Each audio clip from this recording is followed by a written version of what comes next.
for 14 years, and they hollowed out our armed forces. Copyright Ben Wallace. Secondly, she talks about the shadow cabinet. She has in her shadow cabinet a shadow attorney general who is advising Abramovich at the same time as we are imposing sanctions on Russia and trying to use that money to support Ukraine. How can someone sit in her shadow cabinet advising someone trying to escape sanctions and pretend that their policy is to support us on sanctions? And Mr. Speaker, when it comes to Northern Ireland, they are the party that gave immunity to IRA terrorists. Terrorists who killed British soldiers. Their flawed act was struck down by the courts, which left our veterans with no legal protection whatsoever.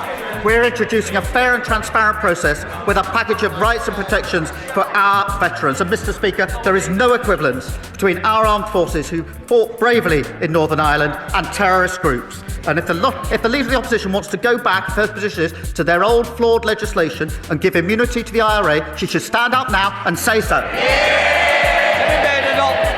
Mr. Speaker, let me start by talking about the Shadow Attorney General. Yes. Yeah. Do they know what the Shadow Attorney General is doing? He is defending veterans pro bono against the actions of this government.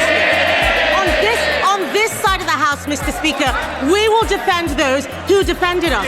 But why don't we talk about the actual Attorney General who is sitting in Cabinet, the man who defended Jerry Adams, the man who's trying to bring Shamima Begum back into the country, the man who is helping to surrender the Chagos Islands.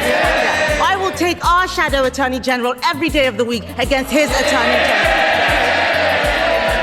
Mr. Speaker, we protect our veterans. I want the Prime Minister to know we protect our veterans. What he is doing to veterans is disgraceful.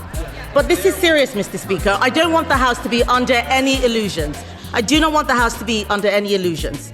The Prime Minister should know that we will absolutely support any efforts to help bring peace to Ukraine.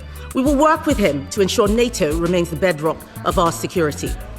But we cannot write a blank check when he is also surrendering the Chagos Islands, surrendering our veterans to lawfare, and surrendering to his backbenchers by prioritizing welfare handouts over defense spending, as if the world has not become more dangerous.